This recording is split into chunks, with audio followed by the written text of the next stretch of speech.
Hi friends, ಹೇಗಿದ್ದೀರಾ ನೀವೆಲ್ಲ? ನಾನಂತೂ ತುಂಬಾ ಚೆನ್ನಾಗಿದ್ದೇನೆ. ಸೊ ನೀವು ಕೂಡ ನನ್ನ ಹಾಗೆ ತುಂಬಾ ಚೆನ್ನಾಗಿದ್ದೀರಿ ಎಂದು ಭಾವಿಸ್ತೇನೆ. ಸೊ ನಿಮಗೆ ಟೈಟಲ್ ನೋಡಿದರೆ ಗೊತ್ತಾಗ್ಬೋದು. ಸೊ ನಾನು ಯಾವುದ್ರ ಬಗ್ಗೆ ನಿಮ್ಮ ಜೊತೆ ಮಾತನಾಡಲಿಕ್ಕೆ ಬಂದಿದ್ದೇನೆ ಅಂತ ಹೇಳಿ. ಸೊ ನಾನು ವಿಚ್ಛೇದನ ಅಥವಾ ಡೈವರ್ಸ್ ಅದರ ಬಗ್ಗೆ ಮಾತಾಡಬೇಕು ಅಂತ ಬಂದಿದ್ದೇನೆ. ಸೊ ನಾನೇನು ಲಾಯರ್ ಅಲ್ಲ, ಅಥವಾ ಏನಾದರೂ ಟೀಚರ್ಸ್ ಅಲ್ಲ, ಅಥವಾ ನನಗೇನು ಹೆಚ್ಚು ಎಜುಕೇಷನ್ ಕೂಡ ಇಲ್ಲ. ನಾನು ಯಾರೂ ಅಲ್ಲ, ಒಂದು ಸಾಮಾನ್ಯ ವ್ಯಕ್ತಿ.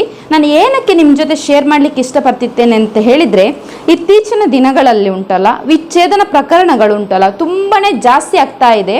ಸೊ ಹಿಂದಿನ ಕಾಲದಲ್ಲೆಲ್ಲ ಹೇಗಿತ್ತಂತ ಹೇಳಿದರೆ, ಜನರು ಏನಾದರೂ ಸಮಸ್ಯೆಗಳು ಬಂದರೆ, ಗಂಡ ಹೆಂಡತಿ ನಡುವೆ ಏನಾದರೂ ಸಮಸ್ಯೆಗಳು ಬಂದರೆ ತಮ್ಮೊಳಗೆ ಸಾಲ್ವ್ ಮಾಡಿ, ತಮ್ಮೊಳಗೆ ಪರಿಹಾರವನ್ನು ಕಂಡುಹಿಡಿದುಕೊಂಡು ಕೊನೆ ತನಕ, ಸಾಯೋ ತನಕ ಒಂದು ಒಳ್ಳೆ ರೀತಿಯ ಜೀವನವನ್ನು ಮಾಡ್ತಾ ಇದ್ರು ಅಲ್ವಾ.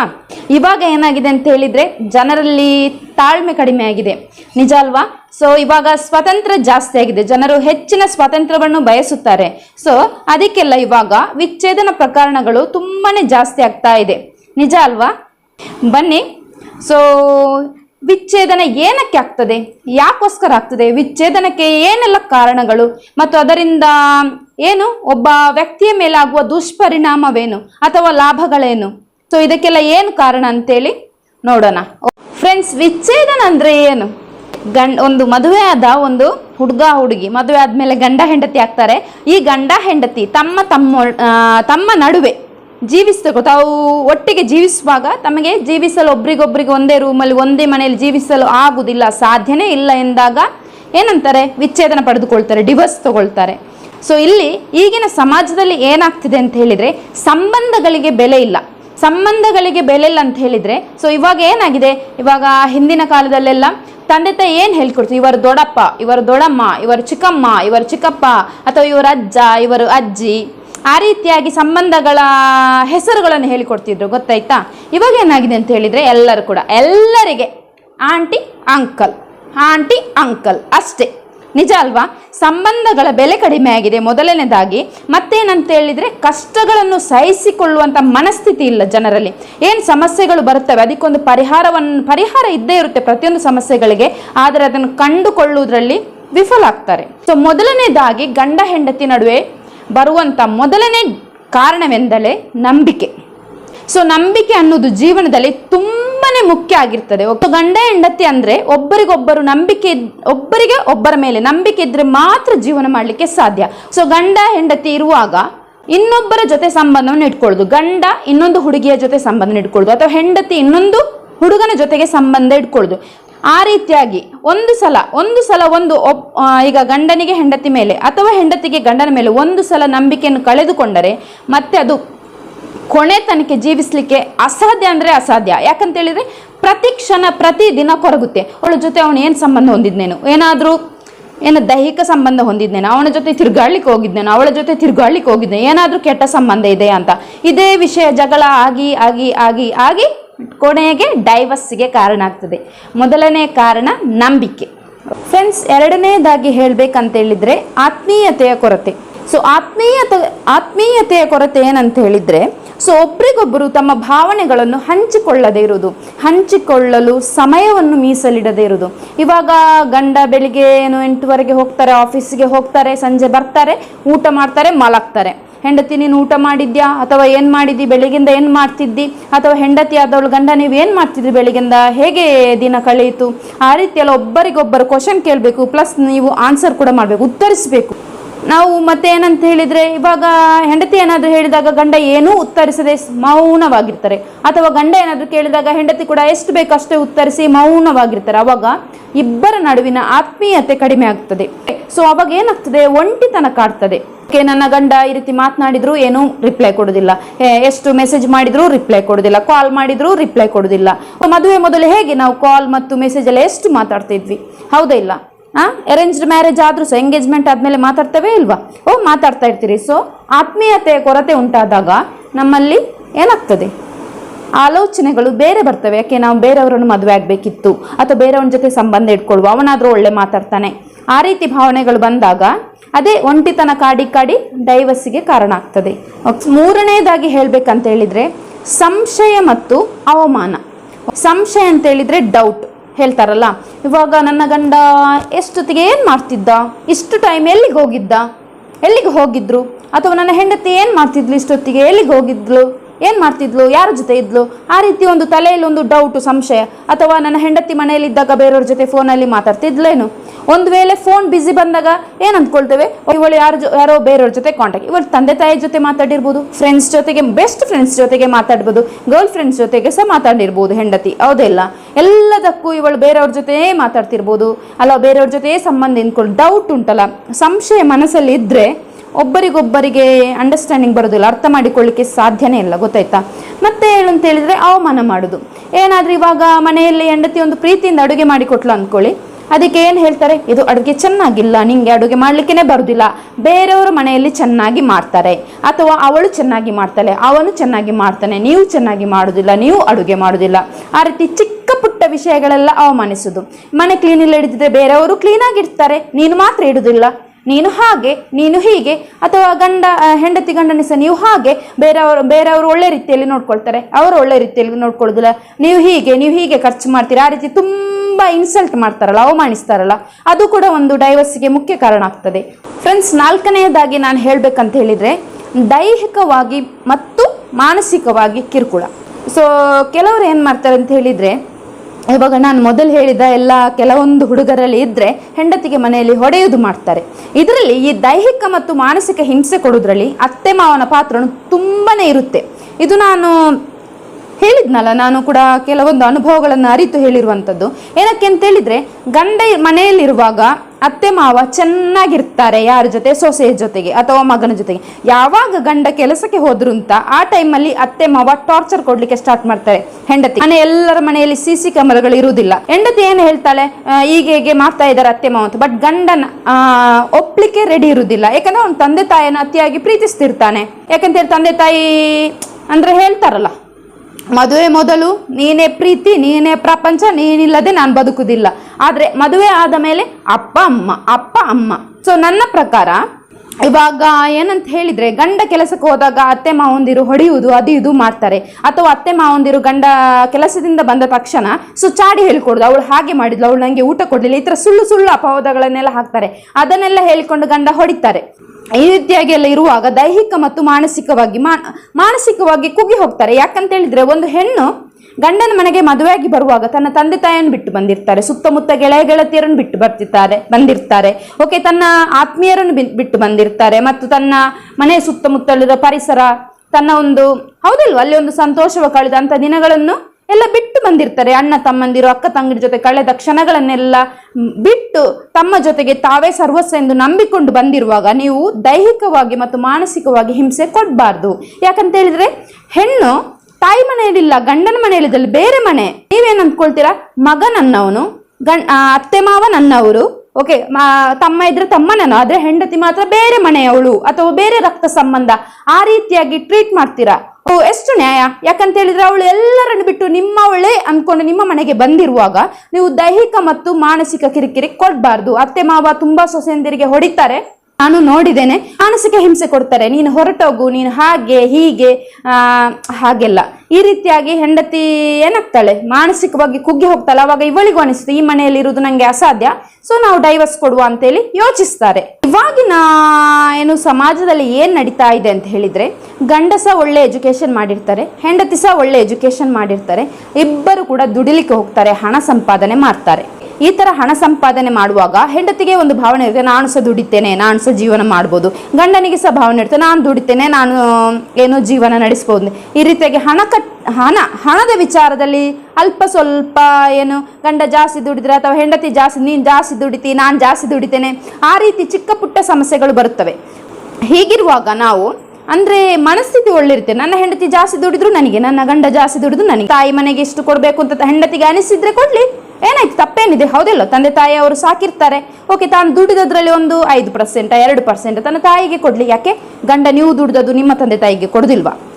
ಈ ರೀತಿ ಕೆಲವರು ಕಂಡೀಷನ್ಸ್ ಆಗ್ತಾರೆ, ಗೊತ್ತಾಯ್ತಾ? ಗಂಡಂದಿರು ತಾಯಿ ಮನೆಗೆ ನೀನು ಕೊಡಬಾರ್ದು, ಅದು ಕೊಡಬಾರ್ದು, ಇದು ಕೊಡಬಾರ್ದು.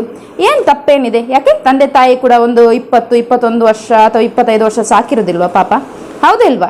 ಏನು ಜಾಸ್ತಿ ಕೊಡಬೇಕು ಅಂತ ಹೇಳುದಿಲ್ಲ. ಗಂಡ ಹೆಂಡತಿಯ ನಡುವೆ ಏನಂತ ಹೇಳ್ತಾರೆ, ದುಡ್ಡಿನ ವಿಚಾರದಲ್ಲಿ ಒಳ್ಳೆ ಭಾವನೆ ಇರಬೇಕು. ಒಂದು ವೇಳೆ ಇದು ಹದಗೆಟ್ಟಿದ್ರೆ ಡೈವರ್ಸಿಗೆ ಕಾರಣ ಆಗ್ತದೆ, ಡೈವರ್ಸ್ ಬಗ್ಗೆ ಯೋಚಿಸ್ತಾರೆ. ಇಲ್ಲಿ ಏನು ಹೇಳಬೇಕು ಅಂತ ಇಷ್ಟಪಡ್ತೇನೆ ಅಂತ ಹೇಳಿದರೆ, ಇಷ್ಟಾರ್ಥಗಳು ಬೇರೆ ಬೇರೆ ಆಗಿರ್ತದೆ. ಇವಾಗ ಒಂದು ಹುಡುಗಿ ಒಂದು ಮನೆಯಲ್ಲಿ ಬೆಳೆದಿರ್ತಾಳೆ, ಅವಳು ಏನಂದ್ರೆ ಒಂದು ರೈತನ ಮಗಳಾಗಿರ್ತಾಳೆ ಅಂತ ಅಂದ್ಕೊಳ್ಳಿ. ಅವಳು ಹೇಗಿರ್ತಾಳೆ, ರೈತನ ಮಗಳಂತ ಹೇಳಿದ್ರೆ ದನ ಸಾಕುದು ಅಥವಾ ಏನು ಕೋಳಿ ಸಾಕುದು ಅಥವಾ ಅದೇ ವಾತಾವರಣಕ್ಕೆ ಒಗ್ಗಿಕೊಂಡಿರ್ತಾಳೆ. ಗಂಡ ಏನಿರ್ತಾನೆ ಸಿಟಿಯಲ್ಲಿ ಇರ್ತಾನೆ ಅಂತ ಅಂದ್ಕೊಳ್ಳಿ, ಓಕೆ, ಪ್ರದೇಶದಲ್ಲಿ ಇರ್ತಾನೆ. ಅಲ್ಲಿಗೂ ಇಲ್ಲಿಗೂ ವ್ಯತ್ಯಾಸ ಇರುವುದಿಲ್ವಾ?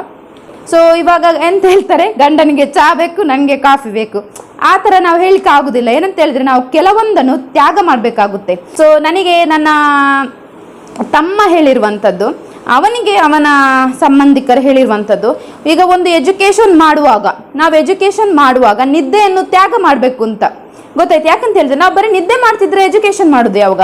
ಎಜುಕೇಷನ್ ಯಾವಾಗ ಮಾಡ್ತೇವೆ ಅವಾಗ ಎಜುಕೇಷನ್ ಮಾಡಬೇಕು, ಓಕೆ. ನಿದ್ದೆ ಯಾವಾಗ ಮಾಡ್ತೇವೆ ಅವಾಗ ನಿದ್ದೆ ಮಾಡಬೇಕು. ಆ ರೀತಿಯಾಗಿ ಇವಾಗ ಗಂಡನಿಗೆ ಚಹಾ ಮಾಡಿ ಕೊಡಿ, ನೀವು ಕಾಫಿ ಕುಡೀರಿ, ಯಾರು ಬೇಡ ಅಂತ ಹೇಳ್ತಾರೆ? ಹೌದಲ್ಲ, ನಿಮಗೆ ಮಾಡಲಿಕ್ಕೆ ಕಷ್ಟ ಆಗ್ತದೆ ಅಂತ ಆ ರೀತಿಯಾಗಿ, ಓಕೆ ನೀವು ಚಹಾ ಕುಡಿತಾರೆ, ನನಗೆ 2 ಸಲ ಕಾಫಿ ಮಾಡಬೇಕು ಅಂತ ಹೇಳಿ, ಅಲ್ಲ ಕಾಫಿ ಬೇರೆ ಚಹಾ ಬೇರೆ ಮಾಡೋದು ಕಷ್ಟ ಆಗುತ್ತೆ ಅಂತ ಆ ರೀತಿ ಅಂದ್ಕೊಳ್ಬಾರ್ದು. ಯಾಕಂತ ಹೇಳಿದ್ರೆ ನಾವು ಹೆಂಡತಿಯಾಗಿ ಬಂದಮೇಲೆ ಪ್ರತಿಯೊಬ್ಬರ ಇಷ್ಟಾರ್ಥಗಳನ್ನು ಗೌರವಿಸಬೇಕು, ಹೌದಲ್ವಾ? ಮತ್ತೆ ಒತ್ತಾಯ ಮಾಡಬಾರ್ದು, ನೀನು ಅದೇ ರೀತಿ ಡ್ರೆಸ್ ಸಾಕು, ಈ ತರ ಕಂಡೀಷನ್ಸ್ ಇರುತ್ತೆ. ಯಾಕೆ ಸ್ವಾತಂತ್ರ್ಯವನ್ನು ಕಸಿದುಕೊಳ್ಳೋದು ಅಂತ ಹೇಳ್ತಾರೆ. ಓಕೆ, ಗಂಡಂದ್ರೆ ಹೇಳ್ತಾರೆ ಹೆಂಡತಿಗೆ ನೀನು ಜೀನ್ಸ್ ಪ್ಯಾಂಟ್ ಹಾಕಬೇಡ, ನೀನು ಆ ಥರ ಡ್ರೆಸ್ ಹಾಕಬೇಡ ಹೇಳಿ ಬೇಡ ಅಂತ ಹೇಳುದಿಲ್ಲ. ಅತಿಯಾಗಿ ಇದು ಮಾಡಬಾರ್ದು, ಏನಂದ್ರೆ ಸ್ವಾತಂತ್ರ್ಯವನ್ನು ಕಸಿದುಕೊಳ್ಬಾರ್ದು. ನೀನು ಏನಂತ ಹೇಳಿದ್ರೆ ಹೆಂಡತಿ ಒಂದು ವೇಳೆ ಒಂದು ಅಣ್ಣ ತಮ್ಮಂದಿರ ಜೊತೆಗೆ ಮಾತಾಡಿದ್ರು ಸೊ ಅದಕ್ಕೆ ಕಟ್ಟಿಕೊ ಅವನು ನಿನ್ನ ಏನು ಅಫೇರ ಅಥವಾ ಏನಾದರೂ ನಿನ್ನ ಹಳೆ ಲವರ್ ಅಂತೇಳಿ ಅಣ್ಣ ತಮ್ಮಂದಿರಿಗೆ ಸಂಬಂಧ ಕಟ್ಟಿಕೊಡೋದು ತಪ್ಪಲ್ವಾ? ಈಗ ಅಣ್ಣ ತಮ್ಮಂದೇನೋ ಮನೆಗೆ ಬಂದರೆ ಏನಕ್ಕೆ ಮನೆಗೆ ಬಂದರು ಅಂತ ಹೊಡೆಯುವುದು, ಈ ರೀತಿಯೆಲ್ಲ ನಾನು ಕಣ್ಣಾರೆ ನೋಡಿದ್ದೇನೆ. ಸೊ ಅದಕ್ಕೆ ಅಂತ ಹೇಳುದು ನಾನು, ಪ್ರತಿಯೊಬ್ಬರ ಇಷ್ಟಾರ್ಥಗಳನ್ನು ನಾವು ಗೌರವಿಸಿಕೊಂಡು ನಡೆದರೆ ಮಾತ್ರ ನಮ್ಮಲ್ಲಿ ಒಂದು ಹೊಂದಾಣಿಕೆ ನಡೆಯುತ್ತೆ. ಇಲ್ಲದಿದ್ರೆ ಏನಾಗುತ್ತೆ? ಡೈವರ್ಸ್. ಫ್ರೆಂಡ್ಸ್, ಪ್ರತಿಯೊಬ್ಬರ ಧಾರ್ಮಿಕ ಆಚರಣೆಗಳು ಬೇರೆ ಬೇರೆ ಆಗಿರ್ತದೆ. ಇವಾಗ ಮಂಗಳೂರಿನಲ್ಲಿ ಏನಂತಾರೆ, ದೈವಾರಾಧನೆ ಮತ್ತು ಈ ರೀತಿಯಾಗಿ ಈಗ ದೀಪಾವಳಿ ಅಥವಾ ದಸರಾ ಅಥವಾ ಏನಾದರೂ ಇಂಥ ಯುಗಾದಿ ಹಬ್ಬ ಎಲ್ಲ ಒಂಥರ ಬೇರೆ ಬೇರೆ ರೀತಿಯಲ್ಲಿ ಆಚರಣೆ ಮಾಡ್ತಾರೆ. ಇವಾಗ ಮದುವೆ ಆಗಿರೋ ಹುಡುಗಿ ಏನಾದರೂ ಬೆಂಗಳೂರಿಗೆ ಮದುವೆ ಆಗಿ ಹೋದರೆ ಹೇಳಿಕ್ಕಾಗೋದಿಲ್ಲ, ಹುಡುಗ ಹುಡುಗಿ ಬೇರೆ ಬೇರೆ ಕಡೆಯವರು ಒಂದಾಗುದಲ್ವಾ? ಆ ರೀತಿ ಅಲ್ಲಿ ಬೇರೆ ಟೈಪ್ ಆಚರಣೆಗಳಿರುತ್ತೆ. ಬೆಂಗಳೂರಲ್ಲಿ ಯಾವ ರೀತಿ ಆಚರಣೆ ಇರುತ್ತೆ ನನಗೆ ಗೊತ್ತಿಲ್ಲ, ಬಟ್ ಹೇಳೋದಾದ್ರೆ ಒಂದು ದೀಪಾವಳಿ ಬೇರೆ ಟೈಪ್ ಆಚರಿಸ್ಬೋದು, ಬೇರೆ ರೀತಿ. ಪ್ರತಿಯೊಬ್ಬರದು ಧಾರ್ಮಿಕ ಆಚರಣೆಗಳನ್ನು ಗೌರವಿಸಬೇಕು. ಗಂಡ ಹೆಂಡತಿಯ ಧಾರ್ಮಿಕ ಆಚರಣೆಗಳನ್ನು ಗೌರವಿಸಬೇಕು, ಹೆಂಡತಿ ಗಂಡನ ಆಚರಣೆಗಳನ್ನು ಅವಾಗ ಸಮಾನತೆ ಬರುತ್ತೆ. ಇಲ್ಲದಿದ್ರೆ ಏನಾಗುತ್ತೆ? ಇದೇ ಡೈವರ್ಸ್ ಅನ್ನೋ ಯೋಚನೆ. ಮತ್ತೇನಂತ ಹೇಳಿದ್ರೆ, ನಮ್ಮ ಜೀವನದಲ್ಲಿ ಏನಾದರೂ ಸಮಸ್ಯೆಗಳು ಬಂದರೆ ಅದನ್ನು ಮುಕ್ತವಾಗಿ ಮಾತಾಡಬೇಕು, ಓಪನ್ ಆಗಿ. ನಿಮಗೆ ಈ ರೀತಿ ಸಮಸ್ಯೆ ಇದೆ, ಅದನ್ನು ಒಳ್ಳೆ ರೀತಿಯಲ್ಲಿ ಚರ್ಚೆ ಮಾಡಿ ನಾವು ಒಂದು ನಿರ್ಧಾರ ತಗೊಳ್ಬೇಕು. ನಾನು ಹೇಳಿದ್ದೆ ಸರಿ, ಅಥವಾ ಗಂಡ ಹೇಳ್ತಾರೆ ನಾನು ಹೇಳಿದೆ ಸರಿ, ಹೆಂಡತಿ ಹೇಳ್ತಾರೆ ನಾನು ಹೇಳಿದೆ ಸರಿ. ಆಗ ಏನಾಗುತ್ತೆ? ಜಗಳ, ವಾದ ವಿವಾದ ಎಲ್ಲ ಜಾಸ್ತಿ ಆಗ್ತದೆ. ಈ ರೀತಿ ಆಗ್ಬಾರ್ದಂದ್ರೆ ಏನು ಮಾಡಬೇಕು? ಒಂದು ಒಳ್ಳೆಯ ನಿರ್ಧಾರ ತಗೊಳ್ಬೇಕು. ಇಬ್ಬರು ಚರ್ಚಿಸಿ, ನೀವು ಒಂದು ದಿನ ತಗೊಳ್ಬೇಡಿ, ಅರ್ಧ ಗಂಟೆಯಲ್ಲಿ ನಿರ್ಧಾರ ತಗೊಳ್ಬೇಡಿ, 1-2 ದಿನ ತಗೊಳ್ಳಿ ಸಮಯ. ಅದರ ಬಗ್ಗೆ ಮಾತನಾಡಲಿಕ್ಕೆ ಮುಕ್ತವಾಗಿ ಮಾತಾಡಿ. ಮತ್ತು ನಿಮ್ಮ ಮನಸ್ಸಲ್ಲಿ ಒಂದು ಥರ ಮತ್ತು ಕಾರ್ಯದಲ್ಲಿ ಒಂದು ಥರ ಆ ರೀತಿ ಮಾಡಬಾರ್ದು. ಗಂಡ ಹೆಂಡತಿ ಅಂದಮೇಲೆ 2 ಜೀವ ಎಂತ ಹೇಳ್ತಾರೆ, 2 ದೇಹ ಒಂದೇ ಹೃದಯ ಅಲ್ವಾ, ಪ್ರಾಣ ಅಂತೇಳಿ ಆ ರೀತಿಯಾಗಿರಬೇಕು. ನನ್ನದು ಏನಿದ್ರು ಏನೂ ಮುಚ್ಚುಮರೆ ಇಲ್ಲದೆ ಎಲ್ಲನೂ ಗಂಡನ ಹತ್ರ ಶೇರ್ ಮಾಡಬೇಕು. ಗಂಡನದ್ದು ಏನಾದರೂ ವಿಷಯ ಇದ್ದರೆ ಮುಚ್ಚುಮರೆ ಎಲ್ಲಿಗೆ ಹೋಗಿದ್ದೆ ಅದು ಇದು ಎಲ್ಲ ವಿಚಾರ ಹೆಂಡತಿ ಹತ್ರ ಶೇರ್ ಮಾಡಬೇಕು. ಆಗ ಮಾತ್ರ ಒಳ್ಳೆಯ ಜೀವನ ನಡೆಯುತ್ತೆ. ಸೊ ಮೇನ್ ಇಂಪಾರ್ಟೆಂಟ್ ಅಂತ ಹೇಳಿದರೆ, ಸೊ ಗಂಡ ಹೆಂಡತಿ ಅಂತ ಹೇಳಿದರೆ ಏನು, ಲೈಂಗಿಕವಾಗಿ ಒಂದು ಒಳ್ಳೆಯ ಸಂಬಂಧ ಇಟ್ಕೊಳ್ಬೇಕು. ಗಂಡನಿಗೆ ಏನಾದರೂ ಇಷ್ಟ ಇರುತ್ತೆ, ಹೆಂಡತಿಗೆ ಇಷ್ಟ ಇರೋದಿಲ್ಲ, ಆ ರೀತಿಯೆಲ್ಲ ಸಮಸ್ಯೆಗಳು ಬಂದರೆ ಅಲ್ಲಿ ಡೈವರ್ಸಿಗೆ ಕಾರಣ, ಗೊತ್ತಾಯ್ತಾ? ಮತ್ತೇನಂತ ಹೇಳಿದ್ರೆ, ಗಂಡ ಹೆಂಡತಿ ಅಂದಮೇಲೆ ಸೊ ಮಕ್ಕಳಾಗಲೇಬೇಕು, ಹೌದಿಲ್ಲ? ಮಕ್ಕಳಿಲ್ಲದಿದ್ದರೆ ಅದು ಎಷ್ಟಾದರೂ ಚೆನ್ನಾಗಿಲ್ಲ. ಗಂಡ ಮದುವೆ ಆಗೋದು ಒಂದು ಒಳ್ಳೆ ಜೀವನ ನಡೆಸಲಿಕ್ಕೆ, ಜೊತೆಗೆ ಮಕ್ಕಳ ಜೊತೆಗೇನೆ ಒಳ್ಳೆ ಜೀವನ ನಡೆಸಬೇಕು ಅಂತೇಳಿ ಉದ್ದೇಶದಿಂದ, ಹೌದಲ್ವಾ? ಹಾಗಿರುವಾಗ ಇವಾಗ ನೀವು ಈಗ ನನಗೆ ಮಕ್ಕಳು ಬೇಡ, ನನ್ನ ಸೌಂದರ್ಯ ಹಾಳಾಗ್ತದೆ, ಅಥವಾ ಏನಾದರೂ ನನಗೇನಾದರೂ ಬೇರೆ ಬೇರೆ ಬ್ಯೂಟಿ ಇದರಲ್ಲೆಲ್ಲ ಇದು ಪಾರ್ಟಿಸಿಪೇಟ್ ಮಾಡಬೇಕು, ಹಾಗೆ ಮಾಡಬೇಕು, ಹೀಗೆ ಮಕ್ಕಳಾಗೋದನ್ನು ಮುಂದೆ ದುಡ್ಲೆ, ಯಾವಾಗಲೂ ಮುಂದೆ ದುಡ್ಬಾರ್ದು. ಯಾಕಂತ ಹೇಳಿದರೆ, ದೇವರು ಇವಾಗ ನನ್ನ ಆತ್ಮೀಯರೊಬ್ಬರು ಮಕ್ಕಳು ಬೇಡ ಅಂತ ಹೇಳಿ ಒಂದು 4 ವರ್ಷ ಗ್ಯಾಪ್ ಇಟ್ಟ ನಂತರ ಮಕ್ಕಳು ಬೇಕಂದ್ರೂ ಸಹ ಮಕ್ಕಳಾಗಲಿಲ್ಲ.